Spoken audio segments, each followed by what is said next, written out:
But now we got to go somewhere, don't we? Down. Down, down, down. Down, down, and they're climbing the ladder to the sewer system. When they get there, we'll know, 'cause the buckaroos will show. And then FTR will have job face in a sewer duct by the retention pond. There's a mosquito nest that's swarming. I wish they'd bite me because of global warming. All right. It was time for the World Tag Team Championship ladder match between the California Raisins themselves, the Cucamonga Kids, the Buckaroos. And by the way, this reminded me of this. Do you know that I've heard on Twitter from John Fell in Baltimore that he is a distant cousin of Homer and Jethro, who besides their major Homer and Jethro, remember I told you I got the albums? Yeah, how did that come up here? We're talking about the Bucks and FTR in the ladder match. Because Homer and Jethro, besides their major hit that everybody used to sing when they were kids, I'm my own grandpa, they did the Battle of Cucamonga. That's how they came up. But all John Fell is the cousin of Homer, just so you know. See, I know Cucamonga more from Mel Blanc than anything else. Well, he did popularize the town, much like Buck Owens in Bakersfield, but nevertheless. Speaking of the Buckaroos, they wrestled FTR, and I don't know why I understand, and Danielson probably didn't want a main event.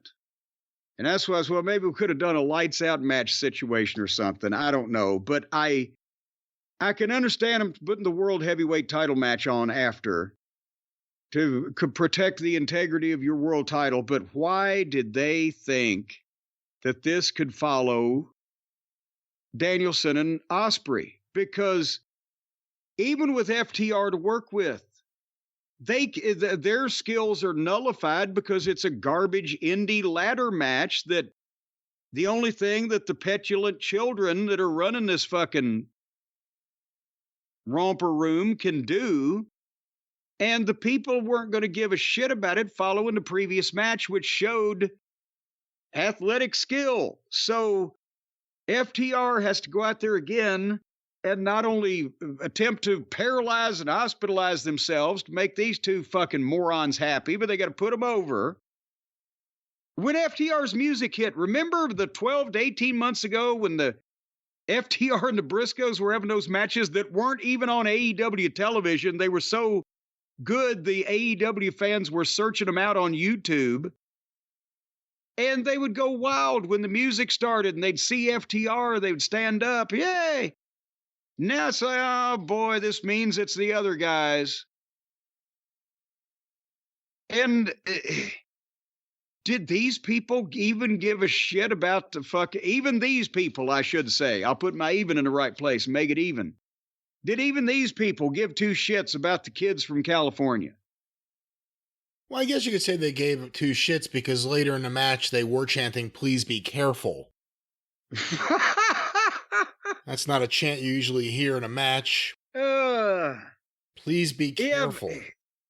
And that's they think that by doing all by they, too many pronouns, pal, Maddie and Nikki think that by doing all this ridiculous stunt bullshit and the smoke and the mirrors, they can somehow disguise and hide the fact that they have been lapped by the whole rest of the roster. And they do the same shit all the time, and it, in my opinion, was a shits 15 years ago.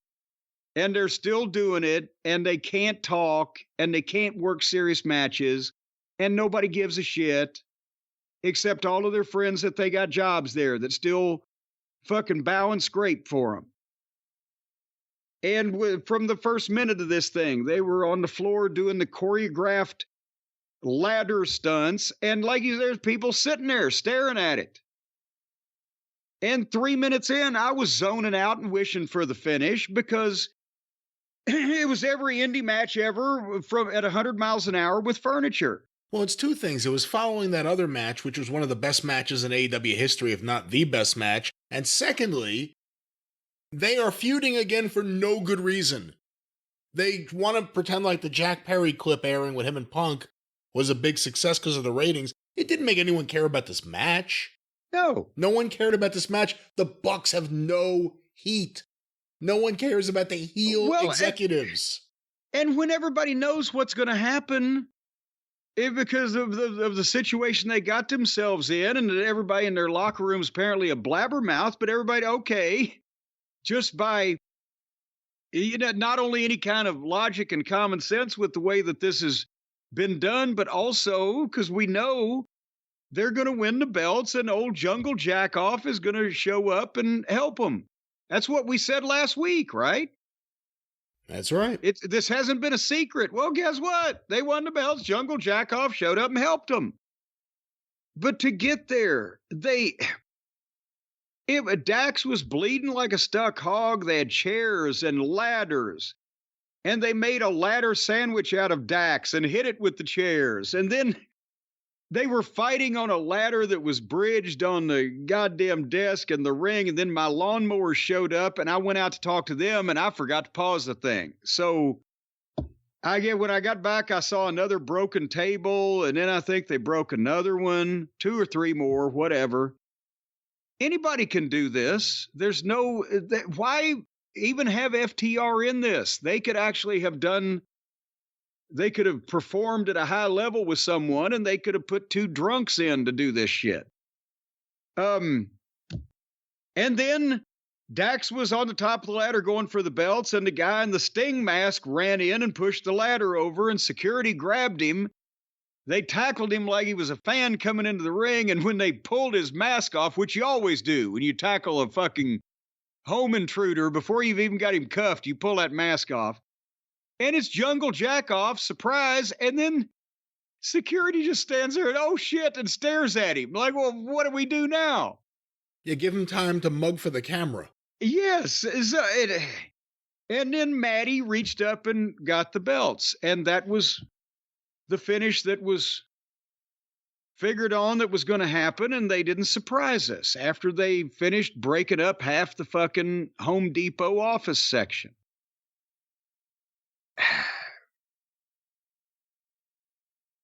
I can't add anything else. I can't add anything else either. I hope we don't see these two teams in there with each other for a while. I think a lot of people are a little burned out on FTR right now. That's the feedback we've been seeing. And apparently Tony Khan thinks Jack Perry is going to be the next big star. How many times can you watch somebody just get the shit kicked out of them and get beat? And then come back to get the shit kicked out of him and get beat again. But Tony thought Jack Perry's going to be a big star before. Unless they've given him, you know what? Son of a bitch. What? I didn't realize. What? He's been to Japan. Yeah. They gave him a new brain.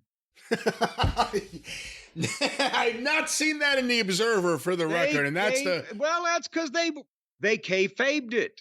But now old Jungle Jack will be back and he'll actually have a goddamn brain in his head. And this time he's going to be a big star and a pillar instead of a stump and a pillow.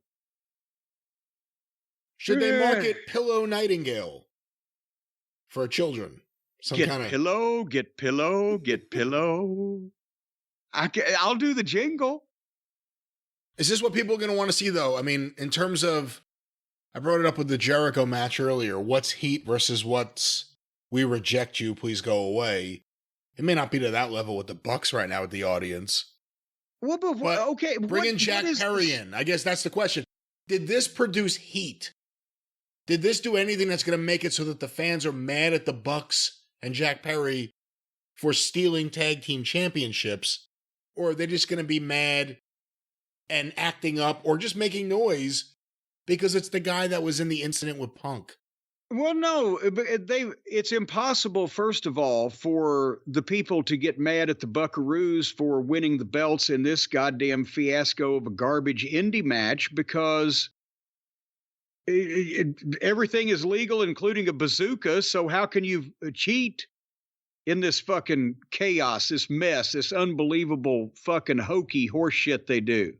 You can't cheat. You can't get heat. You can't fuck anybody over because it's all just mayhem, stunts for no reason. But more importantly, the baby faces just got beat by the heels. Unless we want to see FTR Bucks 5 and then FTR wins, then how did this in any way do anything for FTR? But also, who did this make Jack Perry mad at or make mad at Jack Perry? The tag team. So now we get to see Dax and Cash break up and go after Jungle Jack when Dax has the only match he's ever won, a single match in AEW in his life, was against Cash, who never has him anymore. That's ridiculous. Clearly this sets up the Young Bucks and Jack Perry versus FTR and CM Punk. It would. It might, but it ain't. That's what's so weak. That's what's so weak about this. So what? That's what I'm saying is what are they going to do from here? How did nobody cares that the Bucks won the belts because they knew it was going to happen, and you can't cheat and get heat in that environment. FTR's been beaten again. Yeah. And Jack Perry, he came and helped the Buckaroos win the belts. Well, who does this set him up to wrestle? Well, somebody else that we don't know about now, and who gives a shit? So everybody's interested in everything as a result of that. And don't forget Okada, because he's part of their stable too. So that's the stable right now. Well, then in that case, they got to have 8-man belts. So we can get Cody and Jungle Jack off in with the Buckaroos.